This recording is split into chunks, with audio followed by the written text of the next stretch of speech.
Mama's house to Penthouse. Yeah.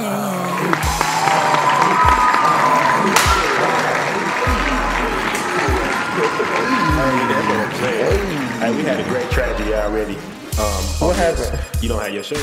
I don't have my shades. I think and then I went and got the B.R.U.I.C.E B.R.U.I.C.E You know what I'm saying? This is like for all of you who are watching. You know what I'm saying? You got to tune in. You know what that look like though? On the platform. If I'm being 100, you look like the yoga trainer that be coming to the rich person's house. You hit their wife. Oh no. I thought this was gonna be a happy ending. Oh, I guess it was. Yeah, for you. For me. Okay, but look, no, yeah, you know. Let me get you right. Give me righteous. I'm righteous now. Yeah, I think you're good. Okay. I need all that content you about to give them today. Yeah, I'm about to give it to you because this B.R.U.I.C.E right here is made in the shade. Yeah. Just for a player, you know what I mean? Yeah, like you gotta really have like this is like honestly though.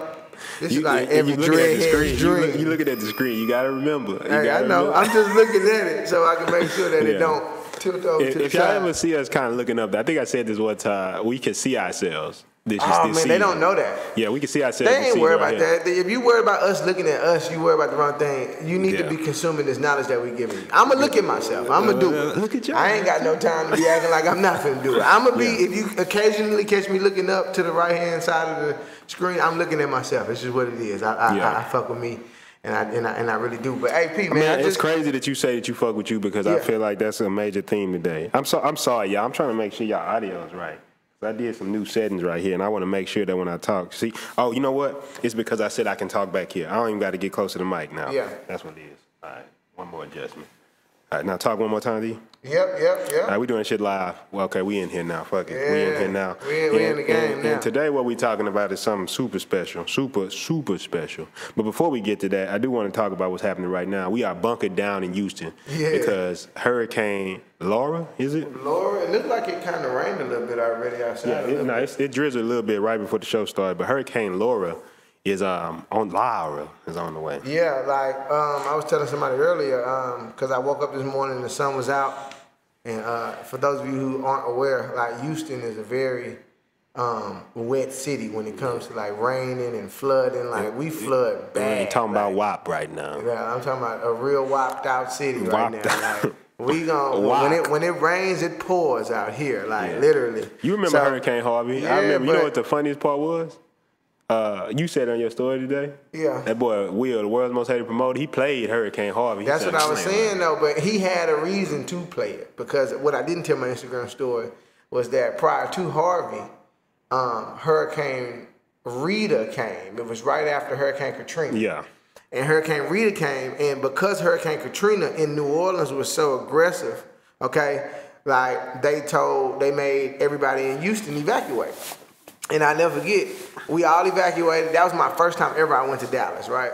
And I went to Dallas, and we evacuated, of course, and it rained for like 2 minutes, and they made us all evacuate, okay? So you fast forward to Hurricane Harvey, they telling us to evacuate. We like, man, last time y'all told us to evacuate was like 6-7 years apart, you know what I'm saying? Like, last time y'all told us to evacuate, you know what I'm saying, nothing happened. But now it's like to the point to where Hurricane Laura get here, nobody know what to do. It's like we all just sitting here like, okay, should we keep a player? Should we play it safe? Should we evacuate? Should we not evacuate? Should I go to the grocery store? You know what I'm saying? But I'm going to just play it safe. I'm going to stock up, you know what I'm saying, make sure everything's good. What you getting? I'm going to get water, you know what I'm saying, water and push-ups. Water and push-ups? Yeah. They sell push-ups at Walmart now. You talking about like them Flintstone push pops? No. Oh, I thought you was talking about, you remember them? Them little push pops? No. You never had one of them? Never had from the hood. That's how I knew you went outside. Nah. I watched Eddie and Eddie. We was on Jawbreakers. Oh, yeah. I'm scared of them. You scared of Jawbreakers? I'm going to tell you why, though. If you're talking about the real big-ass Jawbreakers, I'm scared of them because I always just saw that one image of somebody choking on them. They had like a big-ass Jawbreaker. Remember Eddie and Eddie, though? Yeah, I'm talking the fat-ass Jawbreaker. Like, big as this shit on our mic. They had them for real? Yes. I do remember them fat-ass Jawbreakers. And you be like, I was scared of them. I just think, like, you going to choke on. That's like my parents scared the shit out of me when I was young with marshmallows. With marshmallows? And they was like, yeah, if they go down the wrong windpipe. You out of there. Yeah, I was like, man, what? Bro, speaking of marshmallows, bro, randomly, I just got back from Dallas. Like, this is the first time me seeing P in a minute. We was out there in Dallas for a second. We tuned back in on the podcast, so this is actually cool, right? But we was in Dallas, and I went to go get marshmallows. But the thing that I'm talking about here is that I went to go get marshmallows on these little scooters. Out there in Dallas, bro, they got scooters every fucking where just hanging out on the street. It ain't nowhere to park them. Yeah, they work by the honor system, Yeah, right? it's like the honor system where you put it on your phone and then they charge it by your card. It's like an app and shit like that. But I'm looking outside like right here because we right here, for those of you who are watching, we right here in Houston. Like you can see downtown from the studio that we in right now. And it's just like, I want some fucking scooters. Why we can't? Why we got bikes. Huh? We got bikes though. Oh, yeah, we got bikes, you know. But I thought that was like a cool. The bikes is like too, because when you get on the scooter, like everybody downtown knows. You think we could do scooters? Or you think? I don't know why Dallas can do them and we can't. Yeah. You get what I'm saying? Like that's what I was thinking. I'm like, how the fuck? Because I want scooters down here. We'll figure it out. Welcome to Third World. Welcome to Texas. But let's go ahead and get the episode started. You ready to get it poppin'? Yeah, I'm ready for this Mama's House mail. Boop. You already know it. Cool. We got the Mama's House mail. You already know what time it is. The Mama's House mail is the most favorite part. I'm going to read the Mama's House mail today. Here we go.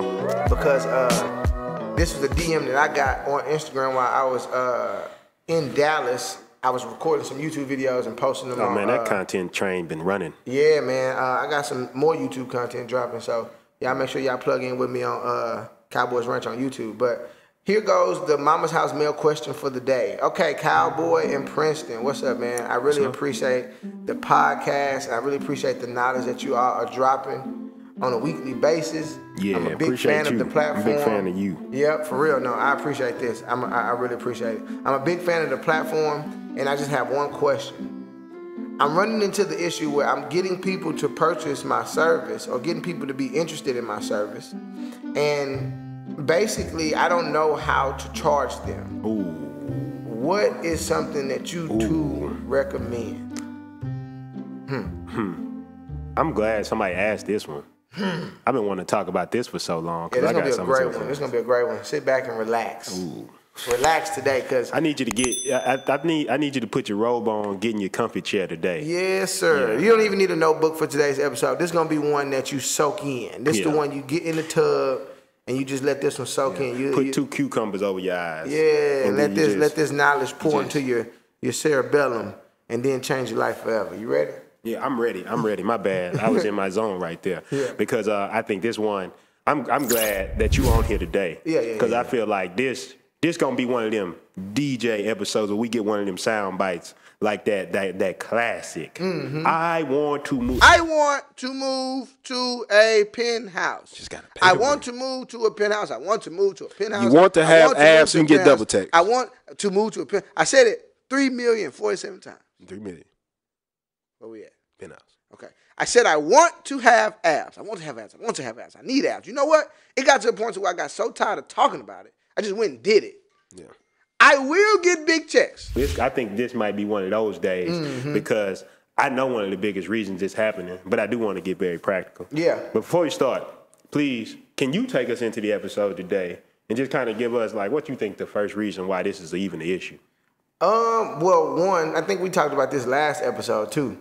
A lot of things boil down to the self-confidence portion of yourself, because like a lot of times we was watching the YouTube video on our favorite channel, the B.R.U.I.C.E Vibrate high. I think that's the name of it. B.R.U.I.C.E something like that. But that's like my favorite YouTube channel. On there, they have like speeches from very successful people with visuals of like extremely rich shit going on in the background. Yeah. So it's like you soaking in knowledge, but you also get a chance to watch what you want your future life to be like. For sure. You know what I'm saying? And on a piece of that content, the guy said, a lot of times we don't value ourselves, so we undercharge ourselves. Or like we get into a sale, and because we don't have enough self-confidence in the fact that we gonna fulfill the job, the fact that we gonna fucking do exactly what it takes to get the fucking shit done. You know what I'm saying?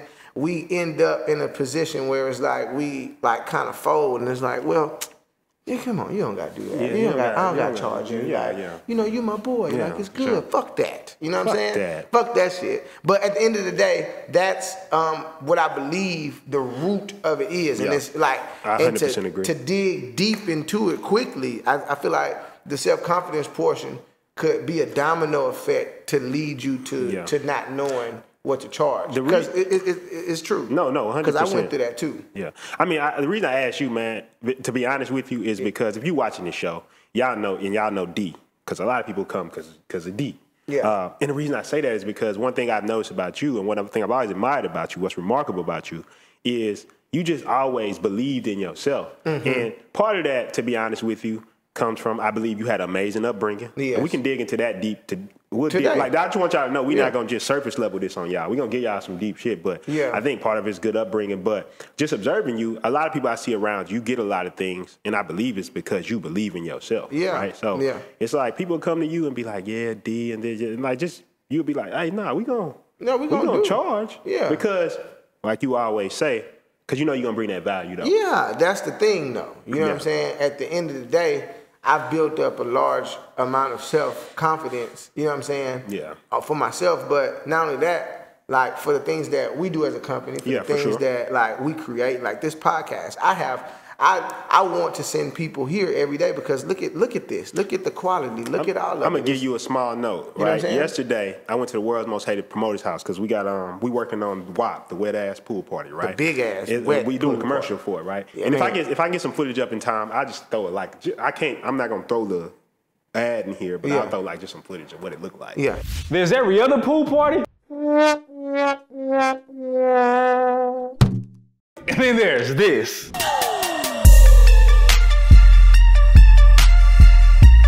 Welcome to the wet pool party, baby, or as I like to call it, the WAP, the city's most exclusive mansion pool party Labor Day weekend. So don't tell everybody.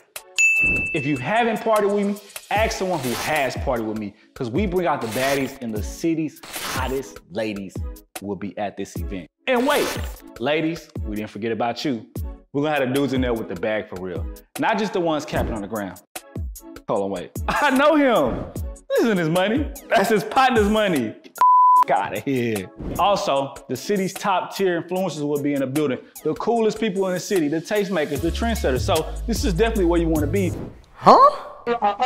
The world's most hated promoter throwing another party. A wet pool party. Come on, let's go. Amazing event coming up. But while I was over there, you know, we got laptops now, so I can do business from anywhere. I was meeting one of our clients, and they're doing the cosmetic brand, right? Yeah. And I'm showing them the website that we got done. And they was like, oh my God, I'm so impressed. I love it. And it was just a lot of value that we provide. But I know I'm going to provide that value every time. Every time. So on the front end of that, I'm going to charge. Exactly. Because I'm going to give the value. Because the value is going to be there. And because, you know, outside of that, it's like this person will never have to experience some of this shit again because they did it the right way. Exactly. You know what I'm saying? Yeah, so all of this does boil down to your self-confidence, because if you know in the back of your mind that you're a bullshit person, 100%, you gonna have a lot of, you know what I'm saying? It's gonna be a lot of pushback when it comes to that area in business. It's like, shit, damn, because I know I'm not saying. And I didn't even read his name. It was Kevin. I'm sorry. I'm sorry for that. But you wanted to get into it really quick. Yeah, I really wanted to get into it, Kevin. I'm sorry. I apologize for that. And I'm not saying that, Kevin, you a bullshit person at all. What I'm trying to say is because what I know, what I can remember back from, I'm only speaking from my experience. You know what I'm saying? So and that's what we do here. I mean, that's what we do. That's all we can do at the end of the day. I remember why I used to have a major problem with charging people full price. And what I used was it was an aggressive statement, like as far as like bullshit person, but really what I really knew I lacked was the organization side of things. It wasn't that I was a bullshit person. You know what I'm saying? It's more so like, damn, I don't have all the knowledge. But that's why you proceed. Well, hold on, my bad. I'm sorry, I'm fucking with this. I just wanted to be right for y'all. But no, that's one of the things that a lot of people go through that because they feel you come off as a bullshit person. Yeah. To another person, not because you're a bullshit person, but because the way you put things together makes you appear to be a bullshit person. Yeah. And I think that's a big thing with confidence. If you got the goods, you're confident, right? Yeah. Like, the best way I can put it is, I mean, if you know that you can provide value to somebody's life, I don't care. Let's say it's a relationship, you dating somebody. If you feel like you gonna fuck that person, well, some people don't give a fuck. They sociopaths, right? Yeah. But what I'm saying is, if you feel like you're gonna fuck that person up, part of you gonna feel like, man, you know, I'm not the best pick for this person. I don't want to be around that person. It's kind of like why you feel insecure a lot of times when you're networking with people.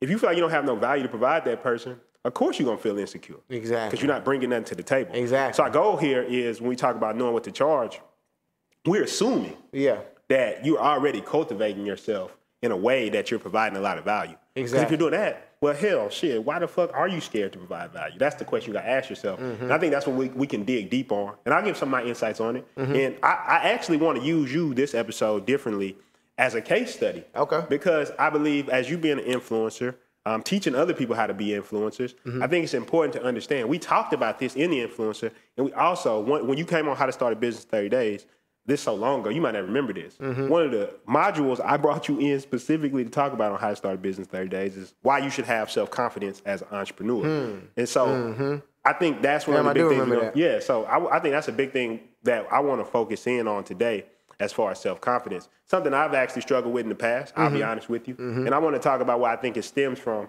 And then I want to go deeper into some practical ways, as we always do, that you can be more confident. Exactly. That sound good, D? Hell yeah. It sounds like a Mama's House to Penthouse episode. That sounds like what it is. That sounds like a full plate. Your personal guide to success. If this is your first rodeo here at Mama's House to Penthouse, make sure that you like and subscribe. If you're on YouTube, like and subscribe. Do everything that you got to do to keep the money alive. Also, if you want some like short, bite-sized clips of this, subscribe to our second YouTube channel, which is Mama's House University. We just started that thing, and it's just like the best of the best of Mama's House to Penthouse. It's funny stuff on there. It's great content. Just check that out. Yeah, it's real quick. That's also going to be down there. Real quick punches for you. Yeah. All right, so let's start at the beginning, right? So when we're young, there's a process the term called socialization, right? And basically, you can look this up. It's where you adopt the beliefs and the cultural norms of the people around you. So if you grow up in one side of town, you probably gonna be like that. For example, here on the South Side, you had like South Side fades. You remember South Side fades? South Side fades there. Barbershop? Like they used to fade your hair. Like the little top. A little bit of hair right there, right? Yeah, the little top. Like now I got a lot of hair. Okay. Yeah. So did you have one? Yeah, I was definitely. Well, no. I was a bald fade type of kid. Yeah, so you didn't go full South Side. I didn't go full South Side. Like I was on the Southwest, but I definitely didn't take it that far. That was like. So maybe we can find some images of what a South Side fade looked like for people who are not from Houston. Okay. But on the north side of Houston, we didn't do South Side fades. You know, we had more like paper fades. Yeah. So the thing was like that was the cultural norm. Yeah. So you grew up thinking this is what's good, this is what's right. Now, how does this apply to you and the success? So when I was young, I'm gonna give you a prime example.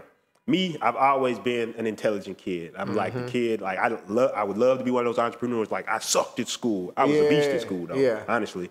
Honor roll all through my life in school. A's whenever I wanted. I joked in class, never studied, all that shit. Right? Yeah, that type of Now, kid. The thing I struggle with, and this is why for those of you who be like, oh, well, damn, you know, that's why you're successful.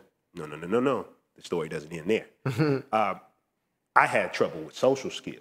And I've seen people who were not as smart as me getting ahead. Prime example, you sound more like how my brother was in school. Yeah. My brother would be like, I'm not working that hard. I'm not doing that. I'm going to find a cute girl in class and I'm going to get that work done. And whatever I got to do to make sure that work needs to get done. If we need to go out to eat, if I need to invite you to a party, if I need, whatever I need to do, if I need to take you home. You know what that really is? What? Outsourcing. Yeah, I mean, because I knew what my strength was. It wasn't in the books. Social skills though, right? But here's the thing, right? Now, you know me personally, but you say I'm a person who's not social. No. The thing is, when I was young, I remember I had this story, and I've talked about this many times. I came in, I remember I got all A's and 1 B, and I got B in history. Yeah. Math, all that, killed it. And I walked into my grandma, and I showed her my report card. She was like, you know, first thing she says, why you get a B? First thing she says. And I'm like, well, you know, she's like, no. You don't bring home B's, you bring home A's. It's like, you're the smart one. Now, listen to this. You the smart one. You're the smart one. So right after that, my brother comes in. He got C's and D's. Across the board. Looks at his report card. Doesn't say anything. Now, as a kid, I will disclaim, my grandma was an amazing person. She's like the biggest mentor in my life. So I don't want the story to end there. Y'all be like, well, that was what? Nah, but it's just really what it was. This is what it is. I mean, I was a smart student. She just wanted more out of me. And as a kid, you don't process things a certain way. You just kind of look at it as like, I feel like I'm being treated unfair. Yeah. But him, she's like, well, you know, that's the best he could do. So she never tripped with him. Yeah. And I'm like, what the fuck? What is this? And she said, nah, you know, he's more social. And that began to be my identity. Now, when I'm around the house, you know, my brother, I was talking to my brother about this the other day. He said, man, you know, when I see you, I get to see that side of you that's very social. Yeah. But a lot of times you don't show that to the world. And it's because the socialization is taking place. Yeah. you've adopted that belief that, okay, I'm not social. So you lock into that for the rest of your life. And then you'll be a grown-ass person still like, oh, man, I don't believe in myself. Yeah. It like I said, it's a domino effect. Yeah. It's a domino effect, seriously. So two things. So one thing I'm going to say is this. The first thing is this. You lock into that behavior.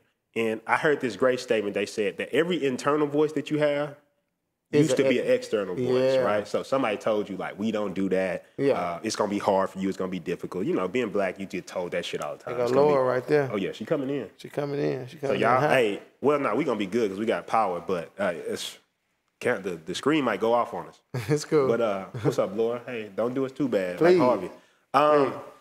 But yeah, so you lock into it, right? So that's people telling you it's gonna be difficult for you. It's gonna be hard. You're not smart enough. You're not social enough. Whatever it is, insert whatever you've been told. Exactly. Like Jay-Z said, his uncle told him he would never make selling 1 million records. He sold 1 million records like 1 million times. Yeah. He said, because people give you their fears and their doubts and their beliefs, and you adopt them as like the gospel, as the truth. This is what it is. Yeah. And that's why words are so powerful. That's why you should. I know we don't want to go too deep into it and take you off track, but that's what that is. It's like that's why you should never talk down on yourself, even when you playing. You should always, even if shit fucked up. That's always been like a little superpower of ours. Like I know if shit fucked up, we gonna lie to our damn self before we go around here talking about what it, you know what I'm saying? Some negative shit. You know what I'm saying? But yeah. And so that's the first thing, right? So understanding that this is a process that we all go through, and it could be to the positive. I know you got a good friend. I forgot her name, but she came over and she was talking about how positive her family was, like how they would interact with her, how they would sit down and talk to her, and how they would give them a voice and an opinion. And when you meet her, she's very confident. She was doing really good in life. Yeah. She was successful. She was well spoken, and you could just tell she was a confident woman. Yeah. And part of it comes from the upbringing. Now, this doesn't mean your upbringing is bad. What I'm saying is, and I tell my brother this all the time, all of us will have things we can improve upon when we raise children, right? Exactly. I'm not going to be perfect when I raise a child. You're not perfect when you raise a child, yes. right? You could be a damn good mother. Like, my grandma, damn good. That's why I'm good at business. My work ethic, all those things come. But this is the one thing that it was like, I adopted this from early behavior. And my family reinforced it. So everybody was like, oh, you know, your brother's more social. Your brother's more social. Your brother's more social. Therefore, he used social skills. It reinforced that he used social skills to get through school. Exactly. Me, I went hard on the studying. You already know I'll fucking work 16 hours and study some shit and read 17 books in 2 days to try to figure some shit out. And get an A on the test, that was how you process it. So how does this go down into confidence? I think it goes down to something I always compliment you on, your dad and your mother, right? The way they cultivated you was you already had that confidence. I remember, I don't know if you remember this. It was when we was at the old house and we were talking about the last house we was just at. Okay. So the entrepreneur trap house. Okay. So we was there and you said something and for you it might have just been, oh, whatever, you know, it's just whatever. But you said, I asked you, you know, how does it feel when you make a mistake? What do you think? You said, well, if I make a mistake and y'all don't fuck with me, I feel like y'all never fuck with me anyway. I do remember that shit. That's how I felt, though. Because it's true, though. You got to think about that. Because it's like, a lot of times we don't want to fuck up because our loved ones around us, we want, like, this shit, all this shit is about is our loved ones and how much fun we have. Like, the money can come and go. So it's like, when you think about that, we really put our people, you know what I'm saying, like our people's opinions in our brain. We really value those things. So it's like at the end of the day, if I do fuck up and my people don't fuck with me, bro, that's gonna hurt. Exactly. You know what I'm saying? But at the end of the day, though, sometimes I'm gonna put this in there just because of recent situations. Sometimes you do some shit that's too uncanny, and you do gotta let. Don't get my statement, don't confuse my statement for like you gotta let everything, you gotta keep everything close to you. I mean, that's why I learned balance. Yeah. Some stuff you gotta just know where you are, and like shit you just don't tolerate. Yeah. Some shit you just kind of trying to control everything, and other shit is kind of like, I mean, that's too extreme. Exactly. But what I wanted to use that point is what you just made a good point there was like you care about those people. Yeah. So even if you say I don't give a fuck, the people when you was young, you cared about what your mother, your father thought. You cared. Yeah. So if you cared about that, they began to shape you. And this is why when we look back at a lot of things that when we're older, it's childhood trauma that we haven't dealt with. Yeah. There's a lot of great books that talk about this, like for example, people who get into codependent relationships with narcissists, the human magnet syndrome, they talk about this. Another book, The Disease to Please, they talk about this. The Disease to Please. So basically how people become people pleasers, and they'll compromise themselves to accommodate everybody around them. Yeah. So it's like we know a couple of those. Exactly. So, and we talked about this on the episode about long time ago. I was like being a nice guy. Yeah, right? Mr. Nice Guy never wins. You're not nice when you're being dishonest. Yeah. And I want to get into that a little bit later in the show. But these are the two things that I'm really focusing on, because it's like, if we go back and understand that really the identity you have as far as like believing in yourself, being confident in yourself, believing you're worth it, or believing you're valuable, this is really the root cause. Yeah. It's like when people are like, man, how do I know what to charge? Well, the reason I'm talking about this first is we got to understand why you don't want to charge in the first place. Yes. It has to do with a confidence thing. It has to do with that. That's the only thing. And anytime you have a problem in your life where like something like this is occurring, the thing that we do, and I encourage everybody to do this too as well, if you're watching, listening, don't look at the problem like, oh man, I can't get no money, right? You got to look at what's causing the problem. Yeah. Like step back a little bit, hover over the problem, and then kind of look to the left and right and see what's blocking what you want. You know what I'm saying? And then go back to the root and fix it from there. Yeah. And the self-confidence portion is that. You know what I'm saying? Yeah, for sure. Because, I mean, a lot of times the simple solution to a problem, that's why when somebody's at a certain level, they advice seems so harsh. So I just say, just charge. Because if they're at a certain level, it makes so much sense to them. Like, you would just say the price that you want. Exactly. You would say the price that you want. Exactly. But when you got all these questions in your mind about, is this valuable? How is this valuable for them? Or self-confidence like this. I talked about this. I'm about to release a YouTube video, how I made my first 6 figures, right? Mm-hmm. How we made our first 6 figures. Because I talked about pretty much how we did it and what happened in there. But I talked about what was stopping me from making that first 6 figures in the first place, right? And it was self-confidence. Because I don't know if you remember this, but well before Trap House 1, Trap House 2, well before these penthouses downtown, well before all of this, me and you was on the north side at your mom's house, and I was sleeping on the floor too, right? Yeah. And I was just on some shit like, for the experience. It was just like shit. Yeah, for the experience, you know, like shit. Well, we was grinding it out. We was grinding it out, right? So I'm like, okay, like I remember looking up, and like while I was grinding, I'm like, damn, man, do you really think people gonna buy from me? I remember it.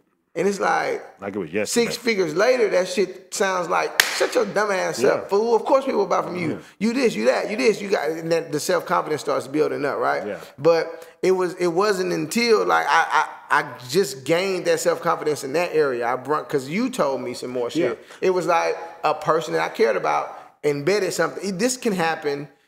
No, mentorship, all that shit. It doesn't have to happen when you're a kid. That's why podcasts like this are so valuable. Man, because I'm glad you just said that. I'm glad you just said that, because that point right there is a big distinction, and it goes back to what I was saying. How that doesn't mean your parents raised you bad. Yeah, but for example, my mother was never an entrepreneur. Yeah, my grandmother was never an entrepreneur.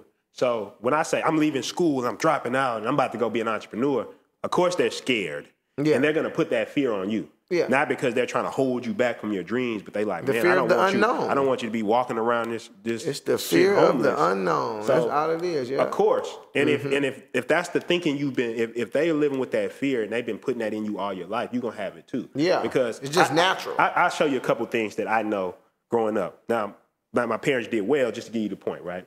My parents did really well as far as making me culturally diverse and as far as exposing me to different things, as far as cultivating my reading ability. That's why I read so much. That's one of the keys to my success, because I've read so much shit and I've got so much information and knowledge attached to me. Yep. They cultivated that when I was young. When it came to creativity, they made sure that I had everything I wanted to spark my creativity. Like if I want to get this little thing because it's good for this. They tried to do everything, right? Those were the good things. And the things I'm saying is not bad things that they did, but they never were entrepreneurs. So when it came to things like understanding money, understanding like credit, things like this, that's evil. Stay away from that stuff. Those rich people are evil, right? And a lot of our parents do this, not because they're bad people, but because that's what they grew up with, right? So the belief that they have. First thing is understanding when it came to business, I had to do something so extreme to get good at business, because what was happening was I knew you just have to constantly wake up every day and do shit to get yourself more and more confidence. Yes. And the thing is, you gotta do that. What you said when you came to me, you was like, you think they'll buy from me? And all I can say is I've seen too many examples. Why wouldn't they? Yeah. And there's a little middle part that I'm leaving out as far as like the whole self-confidence part, because now you see people buying things from me and us all day. You get what I'm saying? It's like it's to the point to where it's like, okay, so what happened in between? Yeah. You terrorize your fucking self. Yeah, you know that's my shit. You know that. I know that's your shit.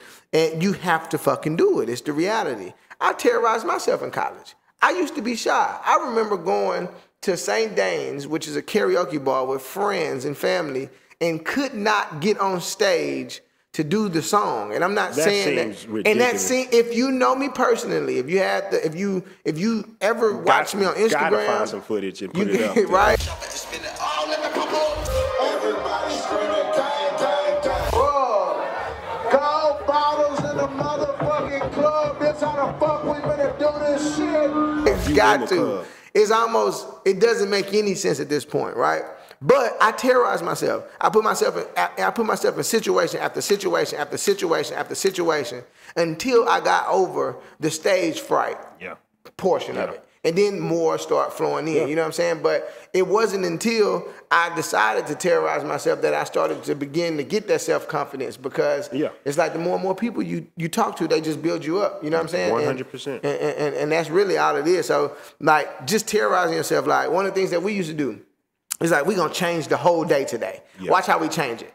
Instead of just walking past all these random people, let's just speak to them. Right? And you don't have to, everybody not gonna speak back, because some people don't even fuck with people like you. And that's just the reality, some people right? just, they so caught in whatever, that shit that's fucked up and they like, and they don't want to speak. But the reality is, watch how many people actually just speak to you and you just brighten up their day. And then before you know it, you probably exchanging information, and then that's a person you hang out with 20 years down the line. Y'all just, it's amazing. More there. Yeah. I mean, I walked to the store, people I knew for a fact was just the worst people ever. And I spoke to them. I say, hey, how's it going? They look up, hey, how you doing? I say, amazing. And it's like they just got shocked out of like a sleep. It's like, oh, I like that answer. And so it's like, the thing is, a lot of us are on autopilot from scripts that we've been given from childhood. That's the biggest thing I want you to realize with this value thing, right? It's like, if you can accept that, okay, me not being valuable is not an actual fact, it's just perceptual. One of my favorite books of all time. I always talk about this book, and I'll mention it 7,000 more times because it's my favorite book of all time, and I've read a lot. An Iron Will, right? It said this shit: the world takes us at our own valuation. It believes in the man who believes in himself. It has little use for the timid man. Little use. The one who cannot rely on his own judgment. The man was the positive nature who believes he can do the things he attempts. Who wins the confidence of his fellow man. Now think about what that's saying. Can we run that back in slow mo, please? Because this is Mama's House of Penthouse, and I feel like a motherfucker overlooked that. Yeah. I think they overlooked it and overheard that one right there. We gotta run that back. The world takes us at our own valuation. It believes in the man who believes in himself. It has little use for the timid man. Little use. The one who cannot rely on his own judgment. The man was the positive nature who believes he can do the things he attempts. It wins the confidence of his fellow man. Then we back. Yes, right? sir. Okay, so look, the reason I say that is because the world takes us at our own valuation. Think about what that's saying. Yeah. That's basically saying that nobody knows what the hell value you are. I'll give it to you like this, right? Say you're not a social person. Yeah. Right? You just shy all the time. When you go out, people are, oh, he's shy, you're shy. And then you say, fuck it, I'm leaving whatever city you from. We in Houston. Let's say I move to New York. New York. And first time I meet somebody, I'm like, hey, what up? Boom. I'm speaking to everybody. I'm social. And everybody like, oh my God, this guy is social, bro. Like, you seem like you've been social all your life. How would you know? If you was in New York, how the fuck would you know? You wouldn't know. You just literally made a decision to go to New York to be social. And then people would be like, oh, hey, what's up? And the reason I know it can happen is because I remember me and my boy Will went to LA. This is before he really started blowing up as the world's most hated promoter, right? Yeah. And we used to be out there just talking to everybody, right? Socializing everybody. Before you know it, the first night we was there, we got invited to a party in the Hollywood Hills. Yeah. Like, this is where all the celebrity parties and stuff. Now, think about it. We didn't know anybody in the city, but this is us just being social. Yeah. They don't know. We believe it. We believe it. And I'm going to give you another prime example really quickly. In Dallas, you know, I've been hanging out and partying a lot with the social junkie, right? Yeah. He's rebranding himself like. I love what he's doing too. But my thing is, it's such an amazing experience to see. The social junkie, the reason why I love the brand is because of how much self-confidence is behind it. So we go to these different cities and it's just us two or maybe like another person that we know, but we're going in the function as the social butterflies. We know once we get in, we're speaking to everybody. We're not going to post up in the corner and sit down and just hope for people to come play with us or come, you know what I'm saying, joke around with us. No. There's none of that. Yeah. We're going to go pop the party off. We're going to light it up. And then that's the whole moral behind like the master of ceremony thing too as well. You just made a decision. I just made a decision, yo. It's like, fuck this shit. I didn't come here to not socialize. I remember being a person at the social events talking to one other person about how I don't want to be here. How, like, man, everybody be always out, man. I be trying to keep it cool at the fuck that. Yeah. Hell no, bro, you know, because I didn't come here to do that. I'm coming to be social, man. Like, y'all got me fucked noble. up. Like, that's a good thing. I ain't the type to be something. Yeah, yes, you are. Yes, you are, dude. Yes, you are, dude. Stop playing. You are. Like, you know, and your soul knows that that's what you need to be doing. Like, especially if you want to be in the entertainment industry, you aspire to be on podcasts, shit like this. Example, what you told me about on the boat. Yeah, what? When you went on the cruise that time. Bro, that was the craziest shit I've ever experienced. To this day, never experienced anything like that in my life. Quick story. Went on a cruise for my cousin McDaniel's wedding. You know, you get married, you go on a pre-cruise before. We on the cruise. I'm dressed fly. I got my hair like this. You know what I'm saying? I go to a comedy show. So we all go to the comedy show. It's about 12 of us on the cruise as one party, but the cruise packed, jam-packed right before Corona. We go on the cruise, we go to the comedy show, and we all walk in together. We couldn't find seats together, so the whole party I came with left, right? So the whole party leaves, and I'm stuck in the comedy show by myself. So I was forced to make a decision. I know how to do this shit, because I do it all the time. So I'm like, fuck it, let's turn on this social butterfly mode. I'm finna go sit directly in the front. I go to the front, there's 4 ladies, grown-ass women behind me. I go to the front, I'm like, y'all drinking? Let's drink, right? I swipe my card, we drinking drinks. I don't even drink, right? But I don't even know what it was. I think I had me some pineapple juice or whatever. I drank it. I think I even fucked around with them, told them I don't drink, took a little spinach. So it was like we was partying it up, right? So the comedian comes out, and because I think it's an energy thing. I'm already in the front, the music playing, we dancing. I got the ladies in the front up dancing now. It looked like we there together. I just met them, right? So we up dancing, and it's important, right? We up dancing, we up vibing, we up cool, like everybody fucking with us is up, right? And before you know it, the comedian comes out, and the energy just good. And so he fucking with the people in the front row. I got my hair up. I'm planning on being social. I did this before the podcast because I just know that this type of shit is what captures the attention of people. So I do shit like that it's a conversation piece. You know what I'm saying? So I knew the comedian was gonna come out and probably fuck with me because of my hair. He came out, fucked with me, gave me a whole nickname, like fucked with me the whole show, showed me love at the end, let me introduce myself, the whole 9. So I went from going into this function on this cruise, not knowing anybody, till by the time we left, everybody knew my name, not my full name. They knew Country Cowboy, they knew who the person was.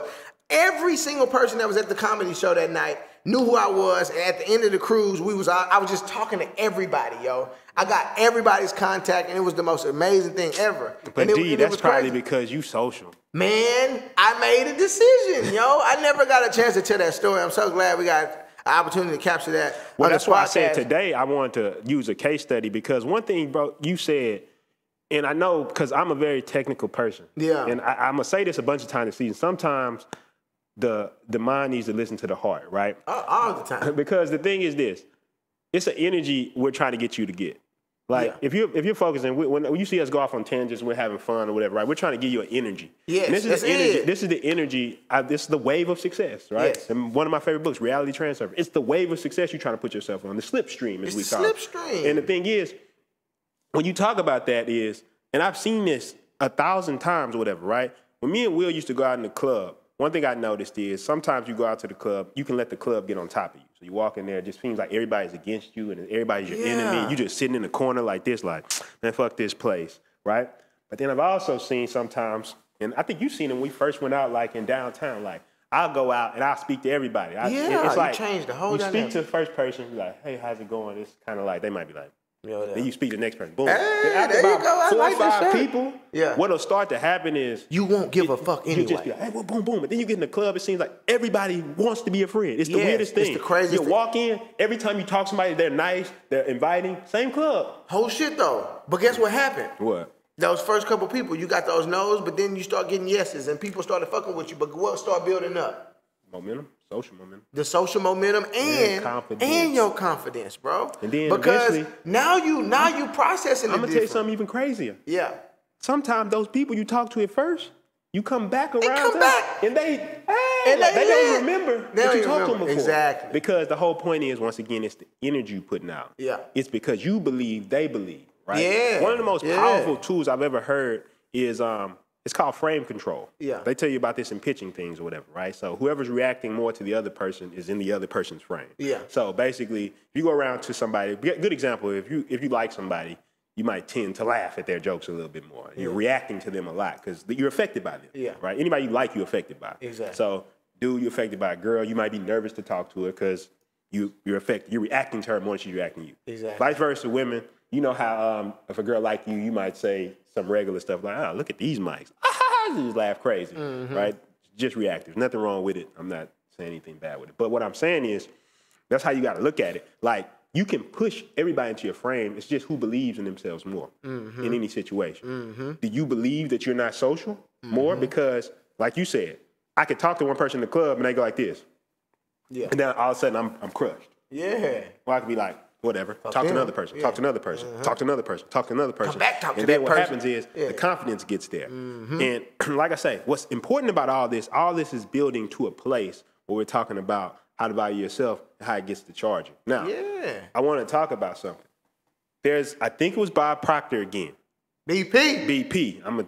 Because this is a great story. I hope I ain't peek me out. Man, if you peek a little bit, it's cool. I just was trying to make sure when you was telling that amazing story that you ain't peeked too much. So we'll get it down. You know, it's just one of the process. But we good for the most part.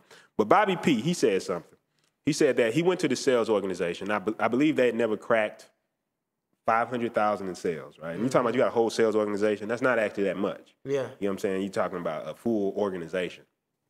So he said he went there, and he said, you know, he changed one thing, and it wasn't what you would think. He didn't go in there like, I'm about to change your sales process and teach you the neuro-linguistic programming, reverse move, double switch, anchor positioning, tie downs, like all this sales language shit. It wasn't none of that, right? It wasn't the Wolf of Wall Street, straight line persuade. It was none of that shit. He said he changed one thing. He said he went in there, he said he listened to their sales process, and all of them would be talking, go through the sale, and then at the end, they would just kind of let it fizzle out. He said, look, this is one thing I want y'all to change.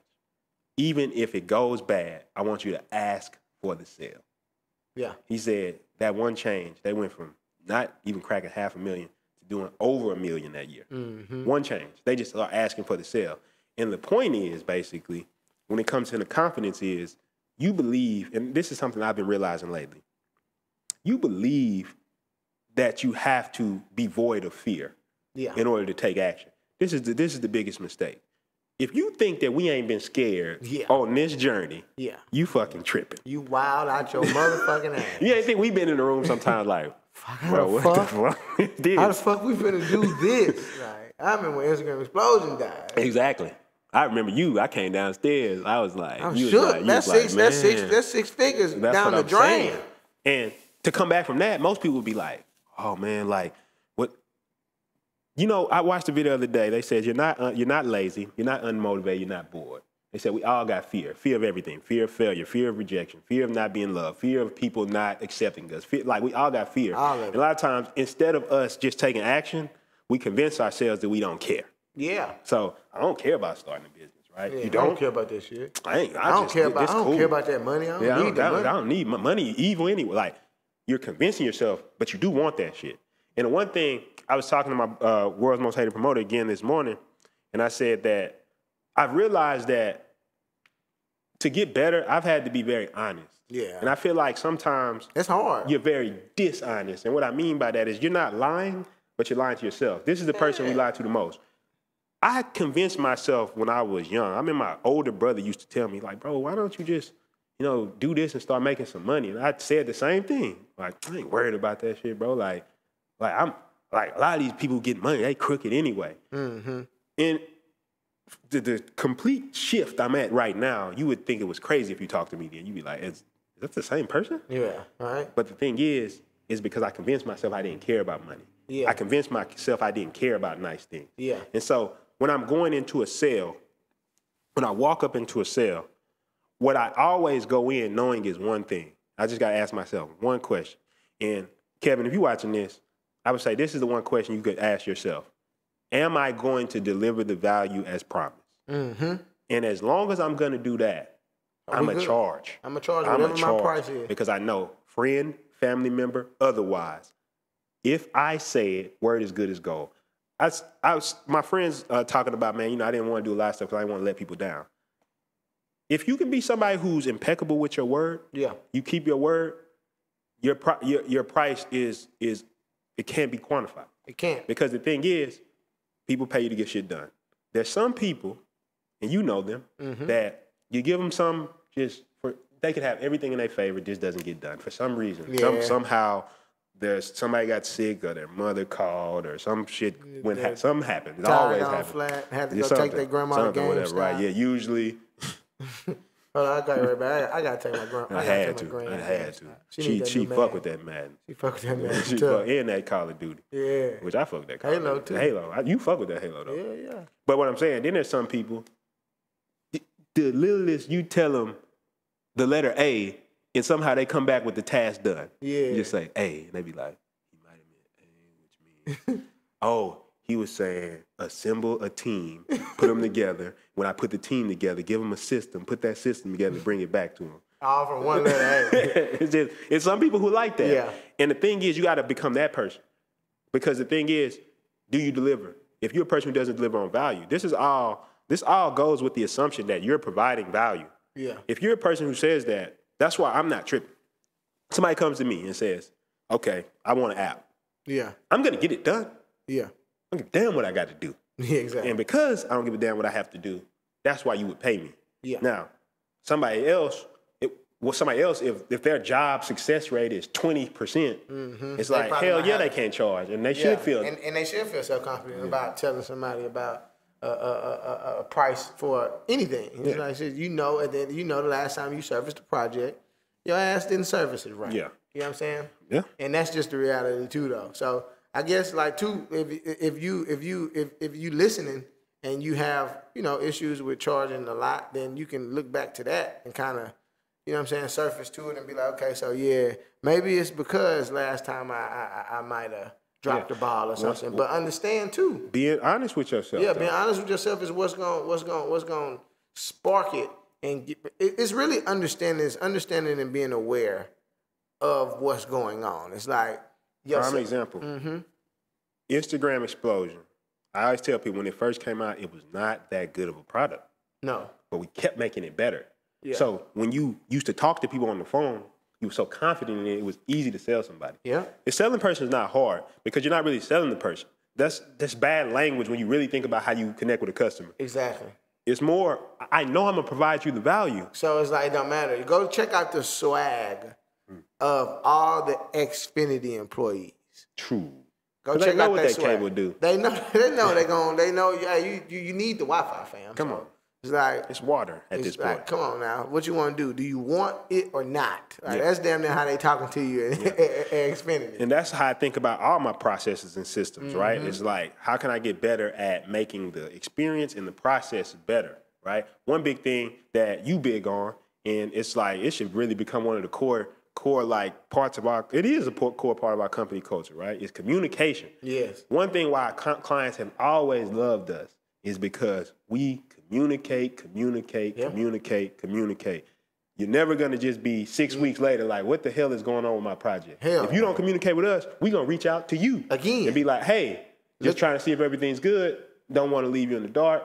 See where we're at. even if we waiting on you to give us something, we still communicate with you. Yeah. So that's about making our service better. So if we know we're gonna provide that value, which I know 99.9% of people not gonna value, they're not gonna do that. you should pay me that. That's what you're paying for. When the person who doesn't understand that value, that's somebody you shouldn't work with anyway. Exactly. And that's another big thing too. I think that a lot of people mistake with the self-confidence. You don't have to get them all. No. Because some people... You're not going to get them all anyway. Some people are not meant to work with you. That's what I swear that was one of the reasons that you got to think about it. I didn't have that much self-confidence at the beginning. I had all the attributes, but it was because of that. It was like, what did you just say? About what? The last thing you just said. That you're not going to get them all? You're not going to get them all, everybody's not meant to be in your life. That too. It was the you're not going to get them all thing. Yeah. I thought that I had to sell something to everybody, bro. Yeah. Like, that was my legitimate thought. I don't even know where that thought came from. I just thought that that's how it was. I guess engulfing myself in other celebrities' lifestyle or other... Highlight reels, bro. Yeah, I mean, yeah, you start to believe that you fuck with somebody so much, you think that everybody in the world knows who that person is. So when it's your turn to fucking conquer the world, you start to believe that you automatically out the gate gotta have this fucking amazing following that is supporting you. Perfect everything. Product. Yeah, it's like, yo, it's not even like that, yo. You don't need. Well, think about it. It's because of marketing, though, right? Yeah. If I'm gonna market myself, right? Let's say I'm a sales trainer and I'm showing my sales live, every sale. Am I gonna show you all the times people told me no? No. I'm gonna show you 55 clips in a row. It's like we was talking about 2 weeks ago about Mike Tyson knockout reel, right? I watched Mike Tyson knock out like 158 people in 40 minutes. And some of the days was like 2 days in between. That's what I'm saying. That's what we was talking about on there, right? Yeah. So what I'm saying is, he lost though. Yeah, he definitely did. So what I'm saying, you just seeing the highlight reels, and the same thing with the sales, with marketing, right?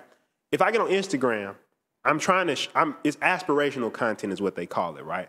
I'm trying to show you, well, at least from my perspective, what I try to do is try to show you content that you could aspire to be. Some people are further along than me, some people not further along than me, and I try to be like, okay, this is the type of content you could aspire. If you're further along, maybe you can look at me and be like, I like the way he speaks, I like the way he organizes his content, I like the way it looks, something, aspirational content. But the thing is this, where people, to me, make the biggest mistake with all of this shit is feeling like that the person is showing everything. Yeah. I am only going to show you. And not even because I'm trying to. We talk about our failures. I mean, we talked about we lost $50,000 in Instagram exposure, but most of the time, like I'm not getting on my Instagram like really frustrated today. Yeah. Finding it hard to be motivated because you're not thinking about it. You're in the situation, right? Yeah. So you can try to talk through all that, but then do you really want to watch me talk about my problems every day? Like, oh well, today. It's so depressing. Today, I'm saying today was really tough. It rained. And it's funny how life can be when it's hard to find motivation. Mother called today. Wasn't too happy about this hurricane. Wonder what that means for our relationship. Like, what the fuck? Right? You be like, what is this weird ass channel, right? Is this man a dark poet? So what I'm saying is, what it comes down to, you're seeing the best of the best. So the thing is, when you try to compare yourself to the best of the best, it's like you're comparing yourself to all that person's best shit. And I know we've had a bunch of triumphs. We like, damn, we did it. But you see all the stuff for yourself. So I think Instagram and social media, while a beautiful tool, and I love it, has also had negative side effects on the aspect of we also start to believe that everybody on here is perfect. Yeah. We start to believe that shit. Literally, like they don't experience anything. Like they just don't have any problems or anything like that. Especially the top of the top, because that's what they're selling. They're selling a lifestyle. Yeah. And like I say, I'm not the one, we use social media. I love social media. I'm just saying, with anything in life, if you can put it in proper context, then you don't become the slave of that thing. Yeah. You don't become the slave of Instagram when you understand what Instagram is. You don't become the slave of a business, anything, once you understand what it is, because you're making the conscious choice of how you use it. So the thing is, what I'm saying with this is, when it comes to value, is we already talked about some things about the confidence, where it comes from, and then rewiring that. Yeah. We talked about some things as far as when it comes to charging, being value, high value first, But the biggest thing after that point is, like you just said, terrorizing yourself. It's a lot of good shit we talked about. I do want to talk about one more thing before we bring it in. And it's a great book I read. And I think I dropped like 10 books this episode. Book dick. Book dick. You gotta drop that book dick on him, man. That book. Oh, what is it? All the books. Yeah, all the books. Man, look at my book collection, baby. But anyway, but no, it's a great book I read called Focus, right? And it's like, if you find it, it's the book where it's got like a little red and green light on it. Yeah. And they talked about that there's basically two mindsets that we all fall under, right? And this is going to be very important to you if you're out here trying to sell people. And sell is just what we use because, you know, that's the language. But basically, you should be trying to provide people as much value as possible. But let's just use sell for the sake of argument, for the sake of the conversation, I mean. But there's two types of mindsets. We have what we call the promotion mindset and the prevention mindset. So let's start with the prevention mindset. When a prevention mindset person goes into a situation, they're thinking about everything that could go wrong. So, for example, you go into a sale, like if I charge, they may not take it, they may not accept it. I may not get any work. I may not get any clients who want to work with me at that price. And of course, we're always assuming that you're providing the most value. Just over and over, all these things that could go wrong. All these things that go wrong if you ask for the sale. All these things that go wrong if you charge. If I tell my friend, you know, I usually charge this, they may not be my friend anymore. They may abandon me. They may think I'm trying to get over on them. They may think I'm messing them over, right? Of course, you know, you're providing that value. I'm going to keep throwing that in there. That's the prevention-oriented person, right? But the other person is the promotion-oriented person says, what could I gain? What happens if I do it right? When this sale does go right, I'm going to go get this. Now I'm going to have money to go do this. I'm going to have more money invest in my business. I'm going to be able to make more money. I can start getting financial freedom. I could have all kinds of clients. I could have a world where I live how I want. I can just close 6 of these clients a month and get this house and this car.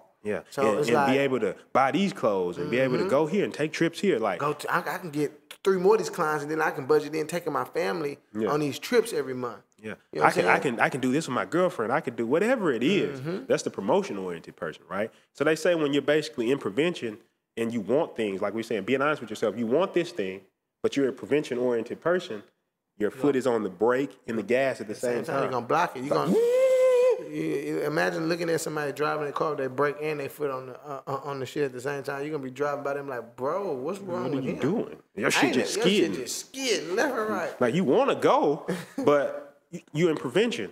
So prevention mindset of people are basically you automatically as a human being, you do stuff mentally to protect yourself when you think that something's going to go bad. So you in prevention because you like, well, if I go in there, my ego's going to get hurt because I'm going to get rejected. If I go in there, if I say this, I'm going to lose friendships and stuff like that. This all is in our mentality. And the thing is, these things have evolved from a long time of us existing, but what we find is when we go into these things, that a lot of it's not true. Just like you said, will they buy from me? That's some shit you created in your head. When you really think about it, fuck is you that? Just created that. That's not even, and then it's a phantom. And then when you removed it, 6 figures came. That's what's crazy. It's like, what? That video I was telling you I was watching, he said, you're not bored, not lazy, not unmotivated. He said something so profound, and I guess hearing it now, it's weird how you can hear something simple at a different time in your life, and you're like, damn, that's the key to everything. He said, Nike has one of the most powerful slogans ever. Just do it. It's not that you don't feel fear or that you don't feel any prevention in your life. But the thing you have to understand is almost like you just said with the problems, you got to almost hover above the problems. And look at it. And be like, okay, let me hover above this problem. And if you was assessing yourself outside your problem, you would know exactly what to do. How many times have you told your friend, you knew what to tell your friend exactly what to do? If they came to you with a problem, you was like, you just do this. Every time. Because why? You have no emotional connection to it. So you just say the right thing. If you was outside of yourself, you knew the right answer. You know, when you were sitting there in the cell. The crowd, I was just telling one of our neighbors this shit upstairs. It was at the pool, at the jacuzzi, and we were just talking about life. And I was like, we all know what the fuck we need to do. We all know exactly what we need to do. Everybody watching this know exactly what you need to do. You know exactly what direction you need to go in because, like you just said earlier in the podcast, sometimes you gotta. Instead of listening to your mind, you got to listen to your heart. And your heart always is telling you, your soul. Do it. Your soul is always guiding you in the right direction. That's why our parents, you heard your parents say, listen to your gut. If people going to tell you the truth, man, that shit is so true.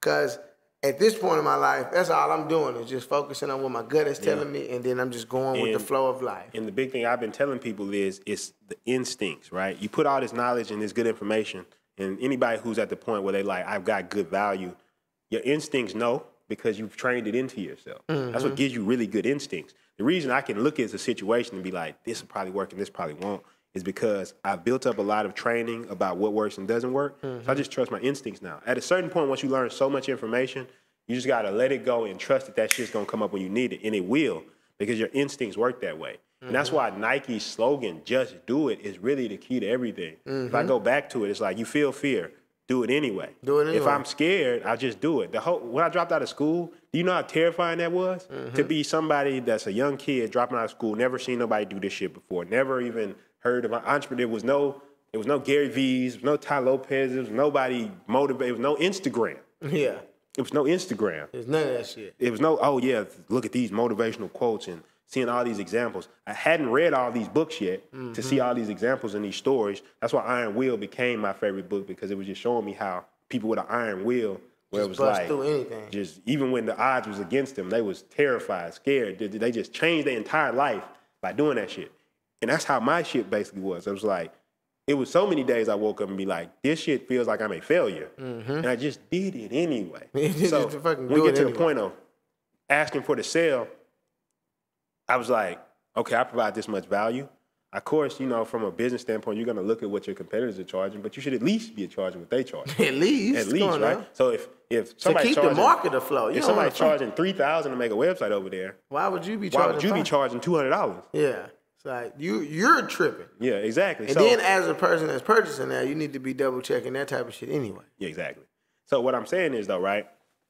So when it came to charging, if I know that I'm charging a fair price for the exchange of value that I'm giving, and Napoleon Hill, happy to do more you pay for, I'm also going to do that. Oh yeah. Because when you work with us, a lot of people get a lot more value because we consult with them and tell them just personal shit. Yeah, you can call me when it like I'm not saying do it, but I'm saying like, you know, if we working closely together, you got that type of access. Like you got the type of access to text and be like, hey, what you think about this? Like you have guys like us in your corner. That guidance, and that's really what you need, yo. Like this man has been such a blessing in my life simply because I can call and ask certain shit. Like, bro, certain shit that. Yo, it would take me weeks, bro, to fucking figure out because I know how I think.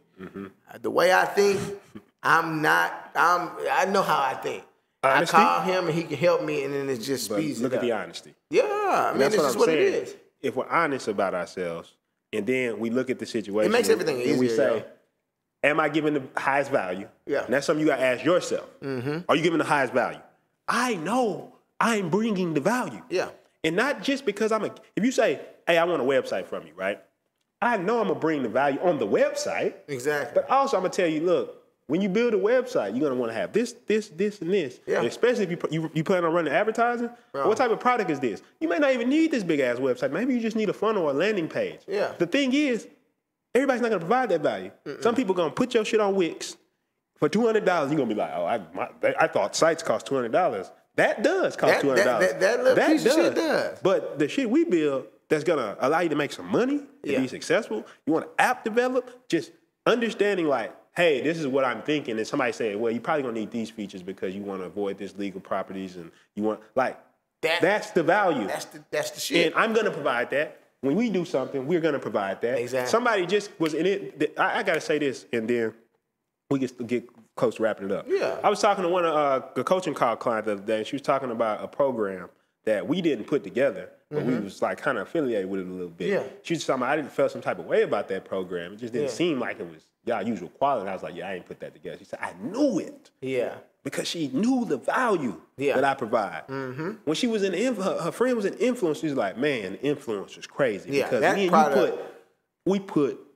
everything, I'm waking up every day, down to the planning of like, this is what the structure is, and this is how it's going to be, and this is how we make sure. Like, think about it. We put all the effort into it. That's why we're so confident when we tell you to get our shit, because we know once you get back there, you're going to be like. That's what makes this game fun as fuck. It's like at the very beginning, you have to prove yourself, because it's like, who the fuck are you anyway? You ain't did shit yet. The fuck, right? But at the end of the day, that's the fun part. Because it's like, now you get to prove yourself. So in the back of the influencer, I'm so live. I'm so grateful because of how live it is. When you said in there, I'd never forget this. Well, I remember recording, you say, you was talking about one of the things as far as being an influencer, confidence again. You was basically talking about enthusiasm. You said, man, I fuck with I'm gonna tell you why I fuck with the influencer so much. You said, if this shit ain't valuable, come find me. Think about this though, real quick. Look at me, I'm all around this motherfucker, right? Look at this shit. From video one, this how you know I fuck with the influencer personally. Outside of my man's, my bro, outside of his whole contribute to the whole, outside of all this shit. I wasn't even gonna film this shit. He said, you gotta film this shit. I came in here. Look at this though. You feel more comfortable about your purchase with this course because we're enthusiastic. We believe in it. We believe in this shit. I believe in this shit so much. If you take these 17 laws and they don't work, come find me. Come find me. I'm not hard to find, baby. Come find me. I'll give you your money back hard cash. You run down on me, give me a reason why you don't like the influencer. I'll give you money hard cash. But I know you're gonna be lying. Yeah. I know you're gonna be lying. You know why I know you're gonna be lying? Because that's not fucking possible. There's no way. There's no fucking way. There's no way. There's no way that you're gonna buy the influence and it's not gonna help you grow your following. Unless you don't execute it. Which is, once again, being honest with yourself. Being honest with yourself. If I tell you, okay, look, you gotta get up and you gotta say your honest opinion on Instagram. And you get on there and you say some shit somebody else said, you're not being honest with yourself. Yeah. Same thing with a sale. You want this shit. You want to make money. You want to be successful. Especially if you're watching something and you asking questions like this, Kevin. You want to be successful. You want to get the stuff. Like, this stuff is nice. Yeah. I know life is about bigger things. We always come from a place of giving value to the world, helping people first. But that doesn't mean we don't want nice things. I need nice shit. That's what I'm saying. But also, I know you are very dedicated to helping people first. Providing what? Because when I provide value, I get nice things. When I help a lot of people, I get nice things. So what I'm saying is, I know when somebody comes to me, these people come to me fucking distraught because they like, man, I'm trying to get my website done and I go to this person and it's just not right. It doesn't look like how I want. It's like, I'm almost looking at it as like I'm doing some type of spiritual task. You are, like, though. I am giving you a pathway to your dreams. And that's just a website. When I'm on a coaching call with you and I know you fucking all over the place and you don't know what to do and you're unorganized and I come in and say, this is how I'm gonna organize it. I know that is a value that whatever little money you pay me, if you pay me $5,000 for them calls, it would not equal the money you can make on the back end of that. No fucking way. So when it comes to charging, Kevin, all it comes down to is, let's just recap. Yeah. First, understand that the reason is, this is some shit that's been built since you were a child. Like, oh, yo, we're not confident in ourselves because we don't believe in our value. Right. So sometimes even when you have the value, you don't believe you have the value. Exactly. Second thing is, start from a place of, I'm going to provide the most value as possible. Yeah. Law of success, number 9, I believe it is, the habit of doing more than you pay for. I'm going to just go into this whole joint, no matter what the price we agree upon. I'm going to do double that. Exactly. Just because. Just because. And watch how it fold back on you. Next, like D said, we talk about this all the time, terrorize your fucking self and just start doing it. Hey, just get used to saying dropping dick on the price, like 25 because you know you're providing value. Yeah. I got to always say that because sometimes it'll get misinterpreted, right? We just said it, but I'm going to say it again. When you drop that price, know you're going to provide that value. You should have confidence in that. Like, hey, look. And the only reason why you don't have the confidence in that price is because you probably know, if you've been honest with yourself, you're not going to provide that type of value. So you shouldn't try to get something for nothing. Yeah. Second, be willing to walk away. That's knowing your value. I don't give a damn. I am not going to spend the time doing a $200 website. No. There's plenty of people who can give you that shit. Say. And you can take this too to relationships.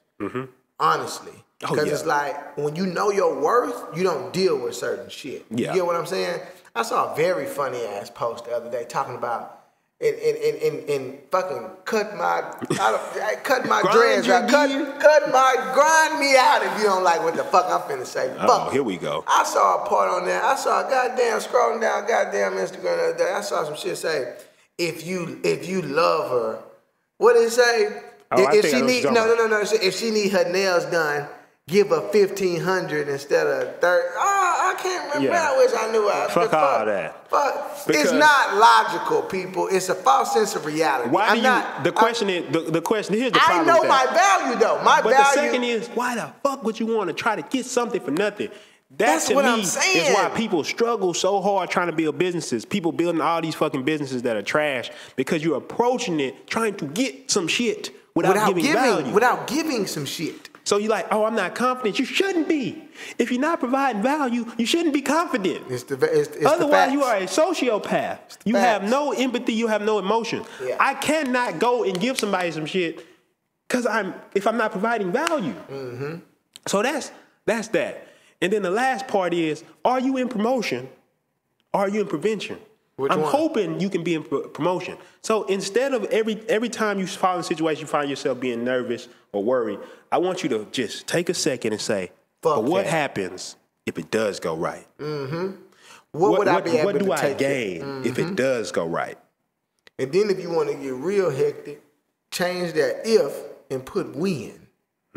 What happens when I do this? Damn, that's hard, dude. I like that. That's hard. That's how I'm in it. I'm like, shit, when this does work, we gonna go to Disney. Because you're already assuming it's gonna work. It ain't no other way. Because after a while you win so much, it's like the other side is just like, what the fuck is this? You ain't tripping. What the fuck is this? Yeah, what the fuck is this? Did we just lose this shit? Oh well, let's do it again. But at the same time, it's like you start to win so much, it becomes normal.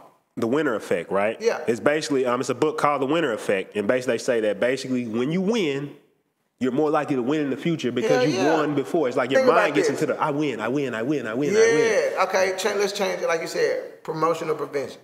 You going into the sale, you thinking about it. Man, this might not go right. Or you go in there, and you say, the moment, you just know, I'm going to get this. Yeah. I'm going to get this one. Mm-hmm. Because I'm going to take care of this, that, and third once I finish it. And then, if you don't get it, you don't get them all. You don't get them all anyway. And the mindset on not getting it should be, that was probably somebody I wasn't meant to work with. Exactly, and that's what I was going to say. Imagine getting it and winning the project. So you charge somebody X amount of dollars, just use $5,000, something small, for example, right? You charge somebody $5,000 for a project, and fucking you service the project, you even do a little bit more than you would pay for, and the client is happy, the client goes off, and he makes triple, quadruple the money of the investment that he put into your business. Win. Next time you go to a deal, you're going to walk in with so much confidence because you just took a W. It's almost like the same feeling you had when you and your high school team, in whatever sport you was playing, the first game, pummeled through the opponent. It didn't matter if you knew you was going to pummel through them. It's that confidence you have walking through the hallways at school. It's that confidence you have when you walk into your winner effect. When you're walking into the locker room with your teammates, your people there. You know that dude over there the best. You know he the best. You know he the best. You know you do everything you gotta do. It's that confidence. I don't give a fuck if it's chess. It don't matter what it is. If you just smack somebody on any game, if you beat motherfuckers on Madden, on Call of Duty, next time you hop on the sticks. Who want to get on the sticks today? I ain't seen nobody beat Swanky Sand. This is my boy. Go check him out. Work that boy. You worked him? I work that boy. Swanky, you hear him? He over here talking hot shit. He talking hot shit. I ain't been on that Madden in years. And for the sake of this clip, this may get cut out. Instagram, we talking about the winner effect, okay? Yeah. For the sake of this, Instagram, YouTube, all of y'all. For the sake of the winner effect, my boy Swanky Sand has been playing Madden for years. He has been wiping the floor with people like I've never seen before. Yeah. In college, he was wiping the floor, but now recently, it's starting to get disrespectful. Okay, I seen him post something on Instagram the other day. Somebody he wiped the floor with somebody 97 to like 6. And I'm like, how do you even got time to score that many points? But I honestly believe he in the winner effect. Yeah. It's like he got so much confidence when he pick up them sticks. It don't even matter who you are. You gonna get drawn. In boxing, right? Yeah. So when I was learning to box, Mike Tyson. Yeah. So think about him. Of course. Bro, I'm sorry to cut you off. I'm sorry to cut you off. Hold on, real quick. I'm sorry to cut you off, bro. Mike Tyson. I was watching the shit, bro. Mike Tyson. They called him out. I saw the look on his face, self-confidence. They called him out. They said Mike Tyson standing at blah blah blah, weighing at blah blah blah. 14 knockouts. 14 wins all by KO. In his face, it was almost like, you know you finna get blessed. I'm about to knock somebody else out. I'm gonna tell you, going back to the people, Tyson's trainer was Cus D'Amato, right? Yeah.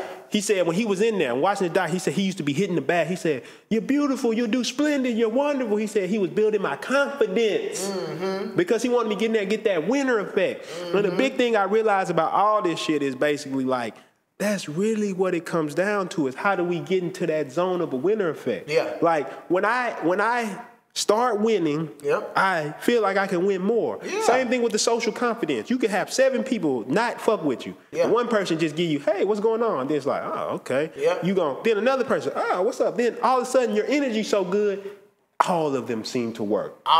You get all of the wins. Same thing with sales. And this is why we go back, and this is why I wanted to focus on when something we talk about. Because this is really the secret, the oh my God, that sounds like bullshit, but to me it's the real truth. It's the sauce. The energy. Yes, See, sir. the winner effect is an energy you have. It's not a skill. It's not. How many people, like Mike Tyson used to say, I used to beat people before the fight started. I look them in their eyes and they look away, and I knew I had them. I knew I had them. Think about it. Yeah. He beat you psychologically. Yeah, before you even laid a hand on your ass. He's a winner. So what I'm saying is, how do you become a winner? You become a winner by psychologically saying, I'm winning this shit. Bro, I'm going to provide the value. You want to know how I passed college? Yeah. By psychologically won that place. Yeah, you beat. Bro, I went, every class I had, I looked up the teacher shit, emailed them before, and introduced myself before I got there. Yeah. Sat in the front and fucking engaged the whole semester. I knew though that I was not going to retain any of the information. Yeah. I just knew it. I knew, I'm pretty sure listening. Like you say, when I was on the floor at my mom's house, right? Yeah. You got to think about it. I want y'all to understand. I was broke. My bank account said negative 107.35. Yeah. It got closed down because I didn't have enough money. Yeah. Right? That's why I started. From that place, I just woke up every day and said, I'm doing this shit. I'm an entrepreneur. What makes you a fucking entrepreneur? What makes you anything? You just said it one day. You just say it one day. You say it and you fucking believe it. And the thing is, what I want you to always go back to is, the reason I say it's the energy is because whatever energy you want to put out the world, that is your decision to do. You got the value to do it, that's your decision to do. If you say, I wanted to put out the energy of being an entrepreneur, you want to influence people the way you influence people. Yep. You just said it one day, and then you start doing this shit. And I'm pretty sure you was nervous a couple times, you was worried a couple times, but guess what? After you got the mic a couple times and you did good at the party, and you did good 2 or 3 times, and now all of a sudden, when you walk in a party, it's not even, you don't even think about this shit. Yeah. You don't be like, man, I wonder. Same thing when I go into a sale. I walked into so many sales meetings that it's so routine for me to just ask people for the value that we provide that I don't think about it. I don't, it's not a thing. I don't have to call you and be like, we made a sale today. It's just like, this is my reality. I'm a winner. Yeah. We want you to be a winner. Yes. And that's really what it comes down to. And it's an energetic thing. You can enter into the slipstream. Exactly. And with that being said, we went off today. We went on wild today. You know we're gonna go off. Final thoughts? Final thoughts. Hey, practical things that you can do to go build your self-confidence right now. Take this shit, run with it, get it done. Okay? Next time you go outside, next time you take a walk, next time you go with some friends, first of all, try to do this. If nobody gonna do it, fuck them anyway. Get one of your friends and tell them what you about to do. Say, hey, it gotta be one of your optimistic friends, and you're gonna see who optimistic once you bring this to them, because they're gonna shut you down if they not. Tell them, hey, look, we're gonna go outside, and everywhere we go today, we're gonna run our errands, we're gonna do what we gotta do, but we gonna engage in conversation with different people, that we don't know. You know what I'm saying? We did it in influence. We did it in influence. This is the thing that we practically tell people to go do to help build your self-confidence. This will grow your social media. This will help win the influences of your friends and family. This will help better relationships with dating relationships, because like just on a spiritual level, energetically, like the people around us are on the same path and the same frequency anyway. So like if you see a person if you can touch a person, even if you don't know them, y'all have some of the same thoughts, and you'll be surprised at how much alike that y'all are if you just had a small conversation. So take one of your friends, go outside and fucking engage, okay? Yeah. Because what's gonna happen is the moment you're already cringing hearing me tell you to go do this. Because that's your soul. Terrorize yourself. Your soul is telling you, you hear that? You hear that motherfucker up there, you gotta go do it. So make a decision, go do that, okay? What's gonna happen, I'm gonna tell you, I'm gonna walk you through it. And these are my final thoughts from the Penthouse today, okay? You gonna get in position to go do it. The whole time you riding over there, you gonna be thinking about it. You probably gonna be, this your opportunity to be proactive, or what was it, I forgot. Promotional. Promotional oriented, yeah. Promotional, or what was the other one? Prevention. Prevention. This is your opportunity. While you're on the car, you're gonna be on the way there. You're gonna be thinking about what's gonna be going on. Fuck it, don't even worry about it. Just get out the car, wherever you're going, and start engaging with people. Wave at people, even if you just chunk them the dudes. You know what I'm saying? I do this. I practice this all the time when I'm jogging. I go jogging down here in this little neighborhood, and everybody I see, because I got a lot of tattoos. If I don't do this, I know some people may perceive me differently. Yeah, you get what I'm saying? Well, so I just chunk the deuce to everybody. Hey, hey! And what I notice is when I come back around the next time, people waving at me this time. Or when I go back in these establishments, people are remembering me. But the whole time, I went there to make sure that I'm socializing. But what this is gonna do for you is it's going to raise your self-confidence, okay? And you never really know how valuable you are until you start talking to a bunch of people, because you may have trillions of dollars worth of knowledge and your ass don't even know it because you don't want to go socialize with people to even know what they know, to even position yourself to see like, damn, I am fucking stupid, or damn, I am fucking smart, or damn, I am fucking this or that. You get where I'm going? So it's like, yeah, listen, take that task and fucking run with it. Go out, introduce yourself to people, just wave at people, you know, shoot the shits, shoot the fucking shits. This is gonna build your self-confidence. That's my final thoughts from the Penthouse, man. Yeah.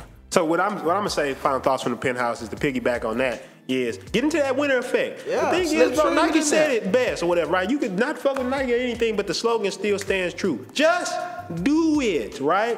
Like when I think about my whole legacy as an entrepreneur, you can see me years from now as a multi-billionaire. I'm gonna tell you, I just started doing shit. If you get up and you say, look, I'm scared. All right, cool. We all scared, bro. I'm gonna just tell you the real. Anybody who tell you they're not scared of anything is fucking lying. But guess what? The difference between the people is not that you don't have fear. You just say, hey, you know what? I'm doing it anyway. As a leader, I've had multiple people come to me and they think I have no fear. And I tell them, oh no. When you come to an event or situation and people are like, bro, what do we do? What do we do? Your decision is hinging on if shit is gonna go right for people or wrong for people, right? But I heard this a long time ago and I love it. People can forgive you for making a mistake, but they won't forgive you for not making a decision. They will not. Holy shit. Oh, they won't. Holy shit. They won't. You just need to make a decision. And like you said, being social, anything, you just made a decision. Yeah. I'm doing this. Yeah. Sell. Do I provide value? I'm gonna make a decision first to provide the value. Yep. And if I provide the value, I'm then gonna make another decision to charge what I'm worth. Exactly. And if I feel fear, insecurity, I know that I need to terrorize myself till it becomes normal. Yeah. Because that's the only thing. It ain't an overnight thing. It ain't a way to talk your way around that shit. Nah. You can't talk your way into, like, you gotta do it over and over. That's why the socializing, all this shit is just to reduce that fucking fear to the point where you can do this shit and feel comfortable with it. That's what makes you courageous. That's what makes you brave. That's what makes you an action taker. It ain't the fact you don't feel the shit. Because if you didn't feel shit, well, you don't have to be that brave. If I'm not scared to do something, you don't have to be brave to flick a light on. You're not scared. Yeah. But you got to be brave to be good at business and all this shit because you do feel fear and you do this shit anyway. And it's your job to fucking punch fear in the mouth and say, yeah, this is what I'm worth. And then eventually you'll have all the shit you want, whether it's nice cars, houses, whether it's women, whatever the fuck you want. I don't know what the fuck you want. Whatever it is, you'll have that shit because just behind that fear is everything that you could possibly want in this world. And that's how you get to it. So, wanna tell them where to find you? Hey man, that was lit. That was a good one. That was a good one. Tap in with me on social media, Country Cowboy with 2 Y's. Instagram, same play, 2 Y's, Country Cowboy. YouTube, 2 Y's, Country Cowboy at the end of that. Cowboys Ranch. Well, no, it's Country Cowboy on YouTube. Yeah, but you can search Cowboys Ranch. Yeah, you can search Cowboys Ranch on YouTube. Go check out that content. It's in the description. Yeah, it's in the description. If you watch on YouTube, it's on the description. It's on there. It's down there. Go dunk on that. Punch that like button like Mike Tyson. Punch the subscribe button, my bad. Punch the subscribe button like Mike Tyson did Linux back in 2000, I think it was 96. It was some crazy shit. Do what you gotta do, man. Also, the influencer is still available, okay? And it's still only $17. So you need to make sure that you run and go get it. The influencer is an online product that is designed specifically to help you, yes you, grow on any social media platform. Any social media platform? TikTok? That you could ever think about. Even the ones in the future that me and your ass don't even know about right now, okay? The ones where you going in a hologram. Yeah, the futuristic social media platforms. Like, this is the ancient secrets that every single celebrity that you've ever known, loved, or hated knew in the back of their mind. And even if they didn't subconsciously understand what they was doing, these are the principles that they follow. It's backed by science. Make sure. And psychology. Listen, make sure that you go tap in with the influencer because it is available for you and it's still cheaper than a pair of pants. Sheesh. I just don't understand sometimes why people just are purchasing it like crazy, and I'm grateful for the ones who are purchasing it, but for the people who haven't took action on the influencer, you need to take action on it because the new world is slowly emerging. Getting to that winner effect. That's how you get into the winner effect. Telling you the best brand, the new job security is your personal brand. You can't take a personal brand. I don't give a damn what happens. Can't do it. Even I want you to think about something like this. Tory Lanez just did some crazy shit, and people still jamming his music. So they gonna that's have the power to do of personal brand. Now, as much as I don't like it, because I know. I don't fuck with it. I'm not saying fuck with it. It's the reality. Just like people get mad about that R. Kelly situation. People still jamming this shit. I don't get. Just take what I'm saying and say this, right? Your personal fucking brand is powerful. Trust. You want some security? That's some security for your ass. For your ass. It's the new job security. Yeah. And with that being said, Prinston Hicks on everything. PRINSTONHICKS. Everything. You literally find me on anything, any social media platform. Also, if you're looking to understand how we went from nothing to build all these products and services and working with people and knowing how to charge and whatever it is, build confidence, you gotta get. We cut out there for a second. Well, the audio cut out. We didn't cut out, but the audio cut out. And I wanted to make sure y'all get this audio. But what I was saying was basically, one thing I don't talk about is gotta get that mindset right. But we also how to start a business in 30 days, talk about all the things that we've done. Everything that we've done in order to build up, to get everything that you see around us, everything that we build, all the courses, influence and work with people, all that's in how to start a business in 30 days. And you can get it for dirt cheap, right? I think that one's still cheaper than a pair of pants too. Yeah. So what I'm saying with all this type of stuff, I want you to tap in and get that winner effect. You get that how to start a business in 30 days, you get that influence, really get all that, right? And then also, if you want to, I'm gonna put the links down below. You can get one-on-one coaching. Yeah. That's me talking to you, telling you how to go through this shit step by step. Yep. Or, like I said, you can try to do it all on your own, which I made that mistake in the past, and I would hope that you're gonna do that. Yeah, you're gonna add 10 years to your life. For no 10, reason. 20. So, this has been an amazing episode. I really enjoyed today. Yeah, today was a good one. As always, a pleasure, my brother. You ready to get out of here? Yes, sir. I open my eyes, I see them snakes in the sky, saying that they down the ride. Really, they down for the ride. Really, they down for a piece of my pie. Look in my eyes, you can see that I'm tired. Look at my ties, you can see I got drive. All these emotions, I put them aside. All this potential, I bring it to life. I look them dead in the eyes, cause I really want it, and I'm really working, and I'm really stressing out because I'm nervous.